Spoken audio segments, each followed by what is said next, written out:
ایمان ایسی دولت ہے جو چھپے نہیں چھپتا، چھپے نہیں چھپتا، وہ نظر آتا ہے، جہاں نظر آتا ہے وہاں روشنیاں پھیل جاتی۔ میں جب سے کالج چھوڑا میں کبھی ہوٹلوں میں نہیں گیا۔ یہ 5 اسٹار ہوٹل کا اس وقت ہم جایا کرتے تھے جب کوئی وہاں جانے کا نام نہیں لیا کرتا تھا۔ چھوٹی عمر میں لاہور چلے گئے، ماں باپ جیب میں پیسے ڈال دیتے تھے، وہ سمجھتے تھے پڑھ رہے ہیں، ہم کچھ اور کاموں میں ہوتے تھے۔ تو پھر اس کے بعد میں زندگی میں پہلی دفعہ گیا، ہمارے ایک دوست تھے، ان کی بیٹی کی شادی تھی، تو میں کبھی نہیں جاتا ایسے موقعوں پر اس قسم کی جگہ پر، لیکن اس نے میری اتنی منت کی کہ میں شرمندہ ہی ہو گیا۔ میں نے کہا اچھا بھائی میں آ جاؤں گا، اور پھر اس نے مجھے تسلی دلائی کہ وہاں سارا الگ الگ ہے، عورتوں کا انتظام الگ ہے، مردوں کا الگ ہے، PC لاہور میں۔ تو میں نے کوئی 30-32 برس کے بعد اس ہوٹل میں قدم رکھا، ماضی کے دھندلکوں میں جھانکتے جھانکتے کتنی صبحیں کتنی شامیں وہاں گزری ہوئی تھیں غفلت کی۔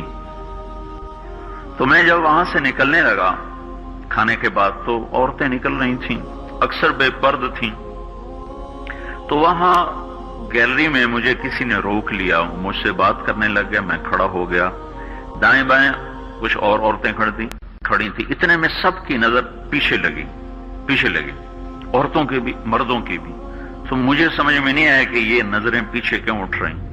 کیا دیکھا، میرے قریب سے ایک خاتون گزری جو سر سے لے کر پاؤں تک مکمل برقعے میں، ہاتھوں پہ بھی دستانے تھے اور پاؤں میں جرابیں تھیں، اور ایک بالکل سادہ سا برقع انہوں نے پہنا ہوا تھا۔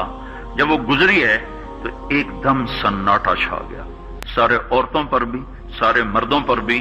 تو مجھے اس وقت خیال آیا کہ یہ حق ہے، یہ سورج جب چمکتا ہے تو ہر ایک کو اس کی روشنی نظر آتی ہے۔ وہ عورت اتنے اعتماد سے گزری، ورنہ ایسے ماحول میں تو جنہوں نے پردے کیے ہوتے ہیں وہ پردے اتار دیتے، سر سے دوپٹے اتار دیتے، وہ اس میں اس طرح گزری، اوہو، سب کی نظریں شرم و حیا سے جھک گئیں۔ وہ عورتیں جن کے دوپٹے کہیں جا رہے تھے ان کی بھی نظریں شرم و حیا کی وجہ سے جھک گئیں۔ یہ مسلمان عورت کی پہچان ہے، یہ فاطمہ کی بیٹی ہے، یہ خدیجہ کی بیٹی ہے، یہ مغرب کی ننگی بیٹی نہیں ہے کہ جہاں ماں بیٹی کا تصور ختم کر دیا گیا ہے۔ اب وہ گندگی ہماری طرف پھینکنا چاہتے ہیں، وہ ہمیں یہ گند چاٹنے پر لگانا چاہتے ہیں، اور ہم اللہ کی منت کر رہے ہیں یا اللہ تو اس نظام کو توڑ دے۔ ہماری تو بے بسی ہے، ہماری بیٹیوں کے سر سے دوپٹے اتر گئے، کپڑے مختصر ہو گئے، عجب حال ہے۔ حیا پتہ نہیں کہاں ہی روٹ کے چلا گیا، نظر ہی نہیں آتا۔ پہاڑوں میں جا کے بھی ڈھونڈا، وہاں بھی نہیں ملا، صحراؤں میں گئے، دریاؤں میں گئے، کہیں نہیں ملا۔ کبھی ایک صفت ہوا کرتی تھی، آج پتہ نہیں کہاں سے ملے گی، کس بازار سے ملے گی، وہ منڈیاں ہی بند ہو گئیں۔ جس قوم کی بچیاں ناچ گانے کو اپنا شعار اور شوق بنا لیں، ان کی نسل سے اب خالد بن ولید نہیں پیدا ہو سکتے، ناچنے والے ہی پیدا ہوں گے۔ محمد بن قاسم نہیں پیدا ہو سکتے، طارق بن زیاد نہیں پیدا ہو سکتے۔ مجھے صلاح الدین یاد آیا، میں بہت رویا، وہ بھی کسی ماں کا جنا ہی ہوا تھا۔ اس کے زمانے میں کرک، ایک ہمارے پاکستان میں کرک ہے، ایک اردن میں کرک ہے، اونچی پہاڑی پر وہ شہر ہے، بڑا دشوار قلعہ ہے۔ اس پر ایک حکمران تھا عیسائی، اس کا نام تھا ریجنالڈ۔ تو کرک کے قریب سے قافلے گزرتے تھے حج کے، تو اس نے ایک دفعہ حاجیوں کے قافلے پہ حملہ کیا اور کہنے لگا بلاؤ اپنے محمد کو تمہاری مدد کرے، اور سارے حاجیوں کو تعطیق کر دیا۔ اور دوسری دفعہ اس نے بحری بیڑا تیار کی اور مدینے پر حملہ کرنے کے لیے وہ بندرگاہ تک پہنچا یمبو کی، لیکن موسمی حالات سازگار نہ تھے تو واپس ہو گیا۔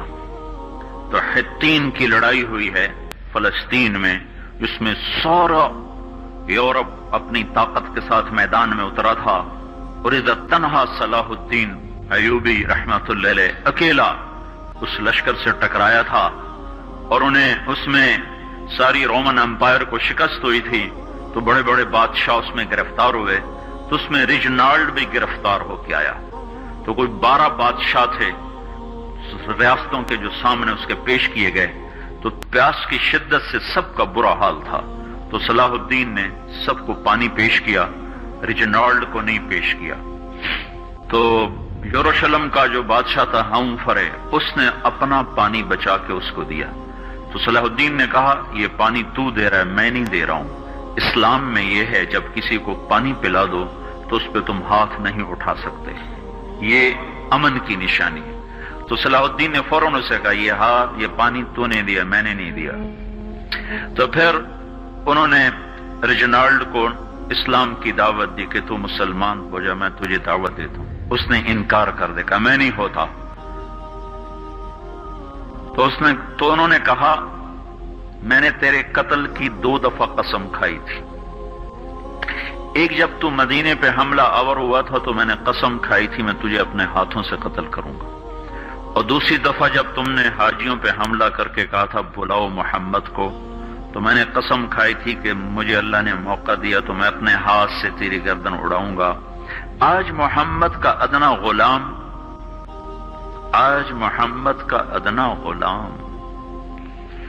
تیری اس بات پر یہ فریضہ ادا کرنے کے لیے آ رہا ہے، اور اپنی تلوار سے اس کی گردن اڑائی، وہ پیچھے لٹک گئی، پوری نہیں اڑی، پیچھے لٹک گئی، خوفناک منظر بن گیا، تو سارے بادشاہوں پہ کپ کپی طاری ہو گئی۔ تو صلاح الدین فرمانے لگے ہمارے مذہب میں یہ نہیں ہے، بادشاہوں کے ساتھ ہم بادشاہوں جیسا ہی سلوک کرتے ہیں، پر یہ حدود سے آگے چلا گیا تھا۔ اب مجھے یہ قصہ بھولا ہوا تھا، مجھے انہی حادثوں میں، انہی ہنگاموں میں وہ یاد آیا، تو بعد تنہائیوں میں بیٹھ کے بے بسی کے آنسو بہہ جاتے ہیں، اور اس کے سوا کوئی چارہ نہیں ہے۔ ہماری ساری نسل موسیقی میں ڈوب چکی ہے، جو بدن سرتال پہ تھرکتے ہوں، جو بدن موسیقی کے اوپر ہلتے ہوں، رقص میں آتے ہوں، ان پہ کانٹے ہی اگیں گے، ان پہ صلاح الدین کا پھول نہیں اگ سکتا، ان میں محمد بن قاسم کے پھول نہیں اگ سکتے۔